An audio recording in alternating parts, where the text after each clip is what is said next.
Assalamualaikum warahmatullahi wabarakatuh. Jumpa lagi dengan para calon mahasiswa Indonesia tahun 2023, terutama yang jalur prestasi ya SNBP.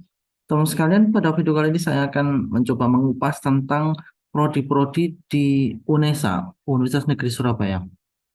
Bagaimana keketatan masing-masing prodi, terutama karena prodinya banyak, saya di awal ini mengupas di prodi-prodi yang dari kelompok saintek ya. Walaupun sekarang sudah boleh memilih lintas jurusan bebas, tapi tetap saya kelompokkan menjadi saintek karena kecenderungan prodi-prodi saintek itu dipilih oleh anak-anak IPA. Baik, di tahun 2023 perlu saya informasikan bahwasanya kuota mahasiswa baru Unesa itu kisaran 11.000, sangat banyak sekali. 11.000 ini dibagi menjadi tiga jalur, jalur prestasi. Unesa membuat karena sudah PTNBH, jadi kuotanya minimal 20%, sekitar 2.200. Kemudian di jalur tulis 30% kuotanya sekitar 3.300 dan sisanya 50% di jalur mandiri sekitar 5.500.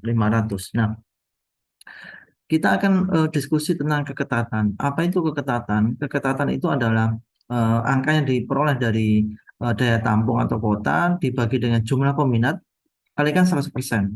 Sebagai contoh misalnya ada prodi ilmu gizi gitu ya, daya tampungnya 50, peminatnya ada 1.000 calon mahasiswa, maka 50 dibagi 1.000 kalikan 100% itu ketemu 5%. Apa arti angka 5%? Itu adalah semakin kecil angka keketatan, maka semakin tinggi persaingan. Jadi kalau nanti ada prodi itu angkanya sangat kecil, maka menunjukkan dia semakin tinggi persaingannya atau peluangnya semakin kecil. Jadi tingkat keketatan itu menunjukkan tingkat peluang. Semakin besar persentasenya, peluangnya semakin besar. Baik, kita akan kupas khusus di video ini adalah prodi-prodi dari kelompok saintek. Klaster pertama dihuni oleh prodi-prodi paling ketat atau dengan angka keketatan yang paling kecil.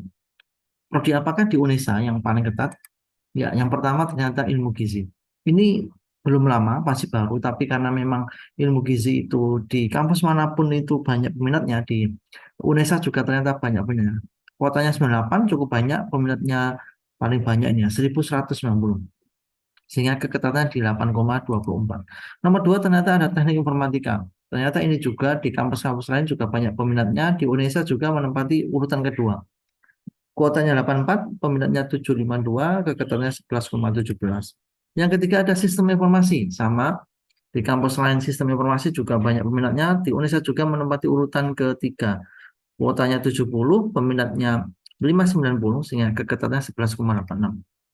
Yang keempat ternyata ada dari kelompok FMIPA ya, pendidikan biologi, kuotanya 70 ini sangat banyak, peminatnya 555, keketatannya 12,61. Kemudian ada teknik sipil ya, jurusan teknik ini kuotanya sangat banyak 70, peminatnya 552, keketatannya 12,68. Ini 5 prodi di klaster 1 yang paling ketat di Indonesia. Kita lihat di klaster 2 ada prodi apakah? Ya, ternyata di nomor ada pendidikan sains. Kuotanya 56, peminatnya 417, keketatannya 13,43. Kemudian ada teknik mesin, kuotanya 56, peminatnya 402, keketatannya 13,93. Nomor 8 ada prodi matematika, ini matematika murni. Kuotanya 54, peminatnya 359, keketatannya 15,04. Di nomor 9 ada pendidikan teknologi informasi, kuotanya 42, peminatnya 279, keketatannya 15,05. Dan di nomor 10 ada kimia murni dari FMIPA ini ya, kuotanya lumayan 42, peminatnya 245 sehingga keketatannya 17,14. Dilihat dari angka-angka ini, kelihatannya produk-produk Indonesia masih cukup berpeluang besar untuk bisa lolos karena kuotanya sangat besar, peminatnya juga di bawah 500 sehingga angka keketatannya itu 13, 15 bahkan itu 17% ya. Menunjukkan betapa ini punya kans besar untuk bisa lolos.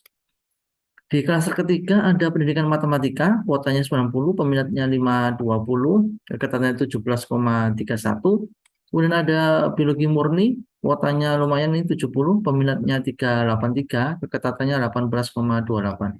Kemudian ada teknik elektro, kuota 56, peminatnya 286, keketatannya 19,58. Dan nomor 14 adalah pendidikan teknik mesin, kuotanya 28, peminatnya 141, keketatannya 19,86. Di nomor 15 ada pendidikan kimia dari kelompok MIPA juga, kuotanya lumayan 50, peminatnya hanya 217, sehingga keketatannya di angka 23,04. Ini di kelas ketiga semakin besar angka keketatannya, berarti semakin besar peluangnya atau persaingannya semakin sedikit. Kenapa? Karena kuotanya besar-besar. Peminatnya hanya ya ini mentok 500 ya. Bahkan ini ada yang hanya ada 141. Di klaster keempat ada prodi apakah? Ya ada pendidikan teknik bangunan, kuotanya 30, peminatnya 125, sehingga keketatannya di 24%. Kemudian ada pendidikan fisika, kuotanya lumayan 50, peminatnya hanya 205. Jadi ini seperempatnya keterima. Keketatannya 24,39. Nomor 18 ada fisika murni, kuotanya 42, peminatnya hanya 162, keketatannya 25,93. Ini seperempatnya juga bisa lolos atau diterima. Nomor 19 adalah pendidikan teknik elektro, kuotanya 30, peminatnya hanya 102, keketatannya 29,41.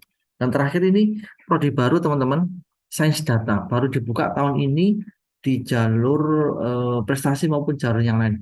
Mengawali jalur prestasi, sains data memberikan kuota 54. Ini cukup besar ya untuk sebuah prodi baru membuka kuota 54. Biasanya teman-teman di kampus-kampus lain sains data ini banyak peminatnya. Di UNESA kayaknya tahun ini bakalan banyak yang milih, jadi teman-teman perlu hati-hati. Belum tentu kalau prodi baru itu peluangnya besar. Bisa jadi banyak yang memilih sehingga proses atau persaingannya semakin tinggi. Maka ini bisa dijadikan sebagai alternatif data untuk menimbang dan juga untuk eh, menjadikan keputusan memilih prodi sesuai dengan tingkat peluang yang paling tinggi untuk bisa diterima.